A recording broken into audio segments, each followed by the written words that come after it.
Alhamdulillah, Dieu merci, j'ai eu cette chance, cette ni'ma d'étudier à l'Azhar, à l'université islamique au Caire. Et là-bas, j'ai vu des gens pour qui la science compte énormément et qui sont prêts, dans ce chemin de la science, à sacrifier énormément de choses, de biens matériels, de temps, d'énergie, de se séparer de leur famille, de leur pays, etc. Et j'ai vu aussi, et c'est là-dessus qu'on va se concentrer ensemble, Inch'Allah, c'est à quel point islam et science, ilm, sont intimement liés. Voyons ensemble un passage de Surat al-Mujadala pour en tirer quelques leçons.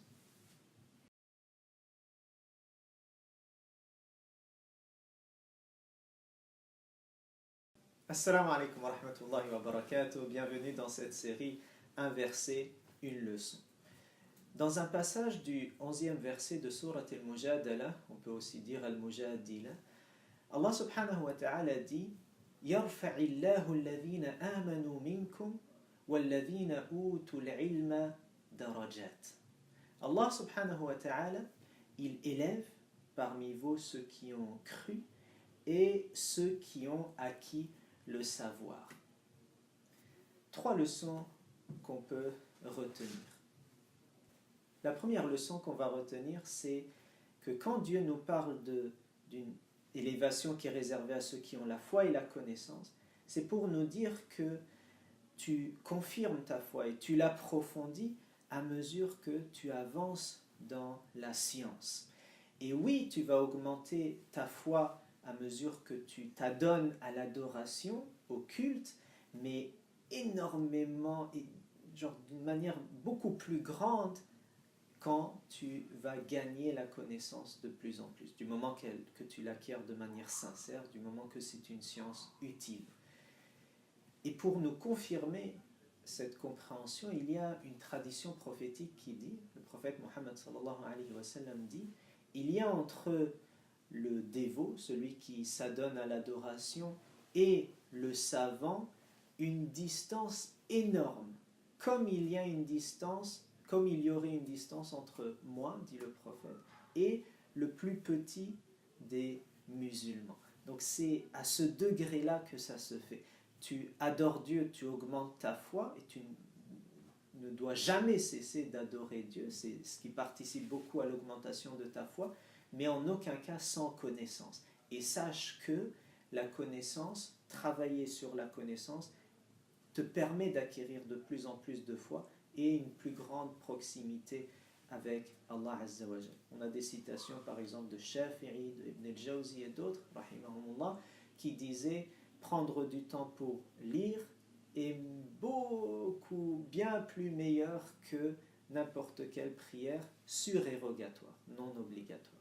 Donc ça c'est un premier point, l'importance d'approfondir sa foi avec la science.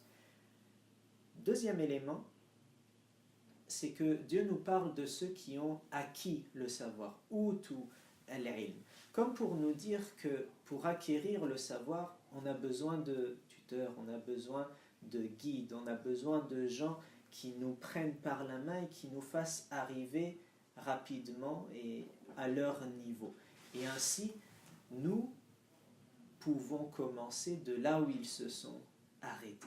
Et quand on regarde le vécu de nos pieux prédécesseurs et des savants autour de nous, ce sont des gens qui ont trouvé une personne qui les a aidés, qui les a accompagnés. Et c'est rare et exceptionnel qu'on ait une personne autodidacte qui se soit suffi de... Même dans la lecture, tu es en train finalement de te baser sur le savoir des anciens. Donc, le savoir, nous, on a à chercher une personne pour nous aider, pour nous permettre de distinguer l'essentiel, par exemple, de ce qui n'est pas essentiel, de nous mener à la source directement du savoir utile. Et aussi, on peut être celui qui guide à notre tour les autres et qui les prenne par la main pour les mener au niveau que nous avons atteint. Troisième leçon qu'on peut retenir, c'est que après le passage que j'ai cité, Dieu dit « Wallahu bima ta'maluna khabir » Et donc la troisième leçon, c'est pour nous dire qu'il n'y a pas de véritable science sans qu'elle soit suivie de l'action. La science qui est la meilleure, c'est celle qui t'engage à être encore plus productif, encore plus dans l'action. Et l'action, ça comprend l'adoration de Dieu, ça comprend la transmission du savoir, ça comprend le bienfait qu'on va faire dans sa société, ça comprend la communication qui s'amène, ça comprend plein de types d'actions. Mais c'est ce qui doit toujours être à notre esprit. J'apprends pour agir. Et plus j'agis en conséquence de ce que j'ai appris, et plus Dieu me donne de savoir, et plus il me permet de mieux agir, et ça continue de cette manière-là. Qu'Allah subhanahu wa ta'ala fasse qu'on soit des gens qui aiment la science, qui vouent leur vie à la quête de plus en plus de savoir utile, qui approfondit notre foi, utile, qui nous permet de servir les autres et de demeurer dans la bonne action, Inch'Allah. Une dernière leçon qu'on peut retenir de ce passage, c'est que Dieu nous dit, encore une fois, à la fin de ce verset, Wallahu bima ta'maluna khabir.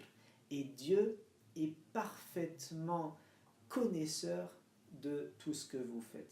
Et le fait qu'il dit il est parfaitement connaisseur, c'est comme pour nous dire que la science de Dieu est la seule science absolue. Allah subhanahu wa ta'ala est l'être qui a une omniscience, qui a une science qui couvre absolument toutes choses. Tout en dehors de Dieu n'a qu'une infime partie du savoir. Et quel que soit ton degré de science, ta quantité de savoir accumulé, la qualité de ce savoir-là, eh bien tu restes toujours dans le besoin de recevoir de la part d'Allah subhanahu wa ta'ala. Et c'est une très très grande leçon ici qu'on retient et par laquelle je clôture, c'est plus tu avances dans la science et plus tu es en train d'augmenter ton humilité. C'est comme si plus tu t'élèves dans le savoir et plus ton attitude elle va baisser quelque part, elle va se mettre à son juste niveau. Si l'orgueil accompagne ta quête de connaissance, c'est qu'il y a un grave problème. Et un grave problème qui peut faire que tu en subisses les conséquences. Tu montes et l'orgueil fait que tu craches. Donc gare à nous de laisser cet orgueil nous mener ou se développer en nous. Plus on a de savoir et plus je me rends compte que la science de Dieu est infinie et plus je me rends compte que j'en ai à apprendre et donc j'en reste humble. Que Dieu nous fasse atteindre ces degrés-là. Une science en toute humilité.